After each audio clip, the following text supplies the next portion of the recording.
Cobweb, starring Anthony Starr as Mark, Lizzie Kaplan as Carol, Cleopatra Coleman as Miss Divine, Woody Norman as Peter. Warning, this content contains extreme spoilers and beyond. The movie starts off with a sleeping Peter who is then startled awake by a noise that turns out to be a rickety door just outside the house. Apparently not satisfied with that, Peter taps on a wall in his room and is answered back with the same tapping. Scared, he runs to his parents' room to let them know and is sort of brushed off. We're now at school meeting Peter's new substitute teacher, Miss Divine. Later at dinner with Peter's family, Peter's dad tells him about a girl who went missing on Halloween, sort of scaring Peter, but is reassured by his mother that that wouldn't happen to him. While Peter is sleeping in his room, a voice calls out to him, causing him to yell for his father, who of course finds nothing. It's too early in the movie for any reveals. But Peter's father thinks it may be rats or something. Miss Divine visits Peter's home concerned about a picture Peter drew depicting a boy in a dark room saying "help me" to the dismay of his mother. The banging and voices continue later that night and Peter talks with it. In school, Peter decorates a pumpkin in class and a jealous classmate destroys it. There's more talks with the voice in Peter's wall. The voice is with him in class, telling him to get revenge on the bully, causing Peter to push him down a flight of stairs, breaking the bully's leg. Of course, Peter's parents are upset with him and his father banishes him to the basement for his punishment. While in the basement, Peter sees a cage-like area in the floor with a doll of some sort laying at the bottom. Miss Divine returns to Peter's house to drop off some schoolwork, and Peter's dad is acting suspiciously odd, telling Miss Divine they will be homeschooling Peter from now on. Peter's mother questions Miss Divine about her concern with Peter, while Peter, still in the basement, tries to get her attention, but Miss Divine is asked to leave.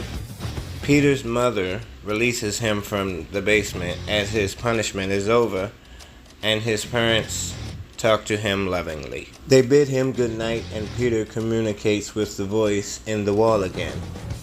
Peter discovers a hole in the wall, peering inside to be peered back at, with the voice telling him his time is coming. Peter has a strange dream where his parents act creepily. The next day, Peter begins digging in the yard and finds a skull buried.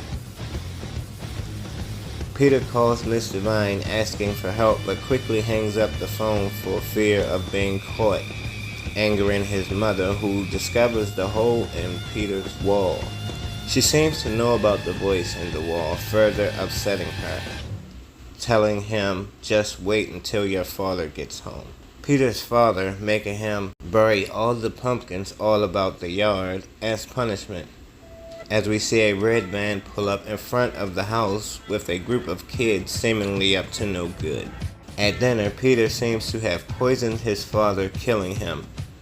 Then his mother gives chase wielding a knife, apparently also being poisoned, falling down the stairs, plunging the knife into herself. The voice instructs Peter to remove a large clock from the wall, revealing a small door. Peter then opens it and a face grins from the darkness. It seems Peter has released something. There's a ring at the door. It's the young relatives of the bully whose leg Peter broke. They enter the house, breaking things, looking for Peter, as whatever Peter released stalks around, attacking the intruders one by one, brutally killing them. After that, the thing tells Peter how it was caged by the parents while he was loved and cared for. Then locking Peter in that room behind where the clock was, Miss Divine has entered the house, being confronted by Peter's evil entity of a sister. Miss Divine frees Peter and they attempt to escape, but Peter is captured and placed in his sister's old pit made by their parents. Miss Divine, returning to save Peter, is attacked while Peter retrapping his sister in the pit, with her telling him she will always be there, menacingly. The end. This was a really cool movie. Solid. I like the design of Peter's sister, although I would have liked to know more of the story. It's a very small grievance, practically nothing. I'd say this movie is like a 8 out of 10 to me, so I definitely recommend it. I'm Ron Strenger. Hound at me about something else some other time.